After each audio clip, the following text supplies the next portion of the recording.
Do you know anyone struggling with depression? Is it your family member, a close friend, or someone you suspect? If so, if you're not sure how to confront them without making things worse, we made this video on things to avoid when talking to someone with depression. We hope you find it helpful.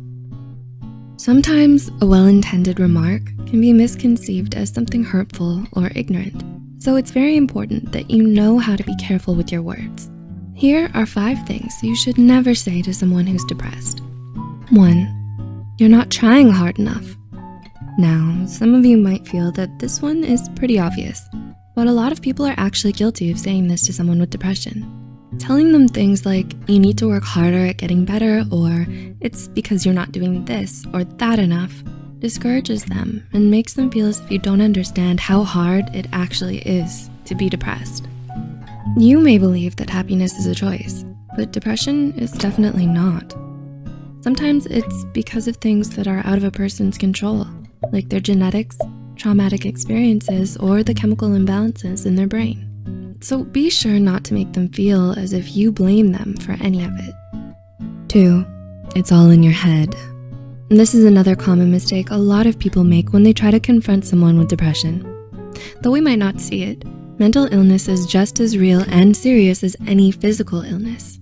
Sometimes even more so, because of all the stigma surrounding it. In fact, a book titled Depression, The Misunderstood Illness, written by Dr. Leslie Lim in 2008, shows that depression is the most misunderstood mental illness of them all. Depression is different from the occasional bout of sadness you might feel during times of hardship. It's not as simple as going through the normal ups and downs of life. People struggling with depression often find it hard to get out of bed, eat, sleep, or do anything worthwhile. So you shouldn't tell them that they're simply overreacting or making a big deal out of everything. 3, you have nothing to be depressed about. Another common misconception most people have on depression is that there's a specific cause for it. In truth, according to a 1998 study by Ingram, Miranda, and Segal, anyone can have depression, no matter how popular, wealthy, or accomplished. When you tell someone with depression that they shouldn't be depressed because they have no reason to be, you may come off as insensitive and unsympathetic.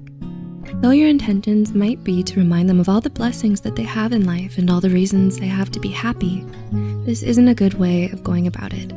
Instead, you're making them feel like they're ungrateful.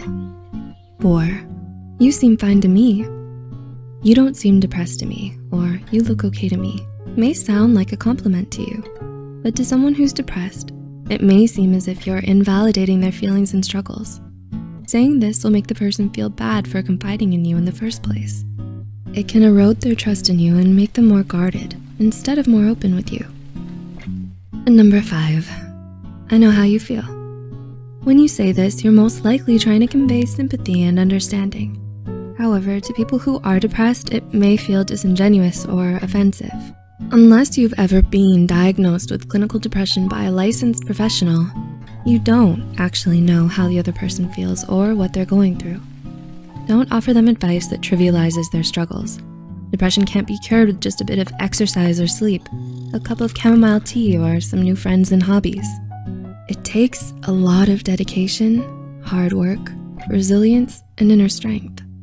If you have someone in your life who's depressed and you want to be there for them, offer them a hug or a shoulder to cry on. Help them see that there is hope and that things can get better. Let them know you care about them and that they're not alone in this. You might not completely understand or know what to say, but it'll mean a lot to them if you show them that they're not alone and that you truly do care. What did you think of these points so far? Did we miss anything? Let us know in the comments below.